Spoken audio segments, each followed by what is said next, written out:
apa yang harus dilakukan ketika orang meninggalkan sholat dengan sengaja? Beliau mengatakan cukup dengan memperbanyak istighfar, kemudian berbuat baik, berbuat kebajikan, dan juga memperbanyak sholat sunnah agar nanti timbangan kebaikannya meningkat di akhirat. Itu solusi dari Imam Ibnu Hazm yang mengatakan tidak ada qadha sholat. Bagaimana solusi orang yang meninggalkan sholat dengan sengaja? Pertama, perbanyak istighfar. Kedua, berbuat baik, berbuat kebajikan, beramal soleh. Yang ketiga, sholat sunnah diperbanyak supaya nanti nambah kebaikan di akhir. Yang pertama, tidak ada qadha sholat. Ini nanti kita akan jelaskan dalilnya apa aja, kenapa kok bisa nggak ada qadha sholat seperti itu ya. Secara tegas, Imam Ibnu Hazm Al-Andalusi mengatakan dalam kitabnya Al-Muhalla bahwa tidak ada yang namanya syariat qadha sholat kecuali bagi yang lupa dan tertidur. Lalu apa yang harus dilakukan? Yang harus dilakukan ialah memperbanyak istighfar, berbuat kebajikan, memperbanyak sholat sunnah agar nanti timbangan kebaikannya meningkat di akhirat. Jadi ini lor, saya jelaskan dulu ya. Para ulama itu sepakat bahwasanya kalau meninggalkan sholat karena lupa atau tertidur itu harus diqadha, langsung dilakukan. Ini ada hadisnya tadi yang saya sebutkan. Tapi kemudian ulama berbeda pendapat ketika orang meninggalkan sholat itu karena sengaja tanpa udzur, tidak lupa atau tidak tertidur, tapi sengaja nggak sholat gitu kan, nggak tanpa udzur syar'i apapun. Nah, ini ulama berbeda pendapat. Ada yang mengatakan tidak ada qadha sholat. Nah, ini pendapatnya mazhab Adz-Dzahiri dari seorang imamnya yaitu Imam Abu Dawud Adz-Dzahiri dan juga pengikut setianya yaitu Imam Ibnu Hazm, dan juga pendapat dari Syekhul Islam Ibnu Taimiyah. Yang kedua adalah pendapat wajib qadha sholat. Nah, ini pendapat seluruh ulama 4 mazhab sepakat ya. Dari Hanafi, Maliki, Syafi'i, Hambali sepakat ada qadha sholat apabila orang meninggalkan sholat dengan sengaja tanpa udzur syar'i, tanpa lupa, tanpa tertidur. Ini alasan dari kelompok pertama ketika mengatakan tidak ada qadha sholat. Imam Ibnu Hazm dalam kitabnya mengatakan bahwasanya tidak ada qadha sholat kecuali bagi orang yang lupa dan tertidur saja. Selain itu nggak ada itu. Terus gimana? Apa yang harus dilakukan ketika orang meninggalkan sholat dengan sengaja? Beliau mengatakan cukup dengan memperbanyak istighfar, kemudian berbuat baik, berbuat kebajikan, dan juga memperbanyak sholat sunnah agar nanti timbangan kebaikannya meningkat di akhirat. Itu solusi dari Imam Ibnu Hazm yang mengatakan tidak ada qadha sholat. Bagaimana solusi orang yang meninggalkan sholat dengan sengaja? Pertama, perbanyak istighfar. Kedua, berbuat baik, berbuat kebajikan, beramal soleh. Yang ketiga, sholat sunnah diperbanyak supaya nanti nambah kebaikan di akhir. Nah, ini ada alasan lagi, pekerjaan sia-sia dan tidak diterima. Imam Ibnu Hazm dengan yakin bahwa tidak ada qadha sholat karena tidak ada syariatnya, dan itu hanya pekerjaan yang sia-sia. Bahkan Syekhul Islam Ibnu Taimiyah dalam kitabnya Majmu' al-Fatawa mengatakan bahwa jika ia melakukan qadha sholat secara zahir itu sah dan bisa dikerjakan, tapi sayangnya sholatnya secara batin tidak diterima. Beliau mengatakan, ada bahasa Arabnya loh, saya bacakan ya. Fal kalamu fi hadza muttasilun bil kalami fi man aqama shalah wa ataz zakah nifaqan aw riya'an fa inna hadza yujzi'uhu fi dhahir wa la yuqbalu minhu fil batin. Pembahasan masalah ini berhubungan dengan orang yang sholat dan membayar zakat namun secara nifaq, munafik dan riya.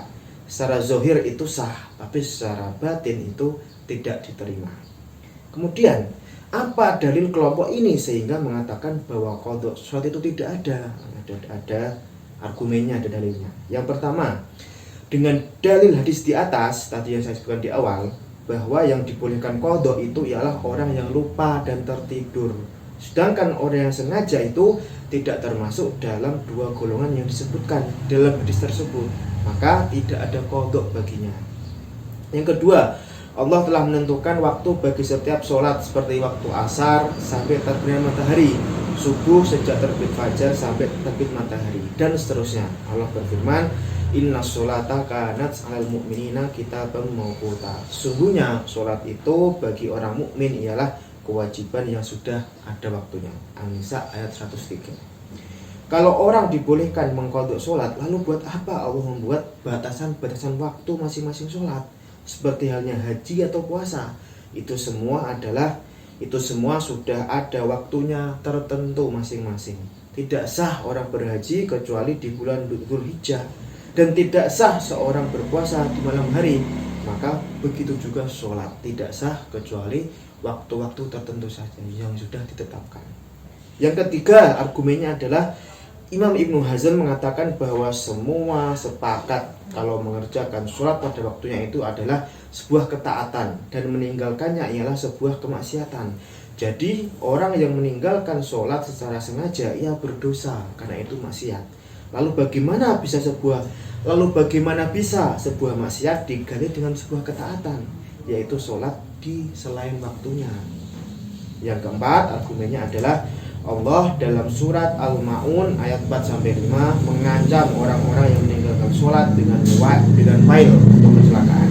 Bahkan dalam beberapa tafsir dikatakan bahwa wail itu ialah nama salah satu lembah di neraka jahanam. Fawailul lil musallin alladzina hum 'an sholatihim sahun. Maka wail atau celaka bagi mereka yang sholat, yaitu yang sholat tapi lalai akan sholatnya. Walaupun terjadi perbedaan pendapat tentang makna wail itu sendiri, tapi yang pasti bahwa mereka yang mengerjakan sholat tapi di luar waktu, yakni orang lalai, itu mendapat ancaman. Dan kalau ada ancaman berarti pekerjaan itu tidak diridhoi oleh Allah. Dan yang tidak diridhoi oleh Allah itu ialah pekerjaan yang haram. Di akhir pembahasan, beliau Ibnu Hazm menegaskan bahwa pendapat ini adalah pendapat yang juga dipegang oleh beberapa sahabat seperti Abdullah bin Umar, Sa'ad bin Abi Waqqas, dan dari tabi'in Muhammad bin Sirin serta Umar bin Abdul Aziz. Jadi begini loh, menurut Ibnu Hazm mengqadha sholat itu adalah pekerjaan yang sia-sia dan juga tidak diterima menurut Syaikhul Islam Ibnu Taimiyah.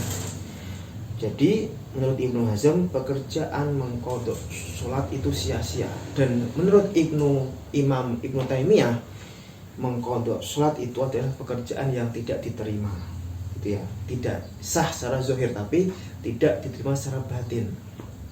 Nah kemudian ada 4 argumen kelompok yang tidak membolehkan atau tidak ada qadha sholat. Yang pertama, bahwasanya sesuai hadis tersebut yang saya sebutkan tadi, yang boleh untuk mengqadha sholat itu hanya ada 2 golongan, yaitu orang yang lupa dan tertidur. Selain itu tidak ada, apalagi meninggalkan dengan sengaja tanpa udzur syar'i, itu enggak ada qadha sholat. Yang kedua adalah argumennya sholat itu sudah ditentukan waktunya, waktu-waktu tertentu, subuh, zuhur, asar, maghrib, isya. Jadi kalau sholat di luar itu berarti tidak dibolehkan, tidak ada syariatnya seperti itu. Yang ketiga, bahwasanya meninggalkan sholat itu adalah sebuah kemaksiatan. Itu. Kemudian kalau mengqadha sholat berarti diganti dengan ketaatan. Nah, Imam Ibnu Hazm mengatakan, apakah bisa kemaksiatan diganti dengan sebuah ketaatan, itu kan? Yaitu sholat di luar waktunya. Yang keempat, argumennya adalah Allah dalam surat Al-Ma'un itu mengancam orang-orang yang meninggalkan sholat dengan ancaman neraka, yaitu celaka, wailul lil musallin, gitu kan. Sehingga pekerjaan meninggalkan sholat itu adalah pekerjaan yang tidak diridhoi oleh Allah, sehingga dia celaka, tidak ada qadha sholat, gitu. Nah itu lor argumen dari kelompok yang mengatakan tidak ada qadha sholat.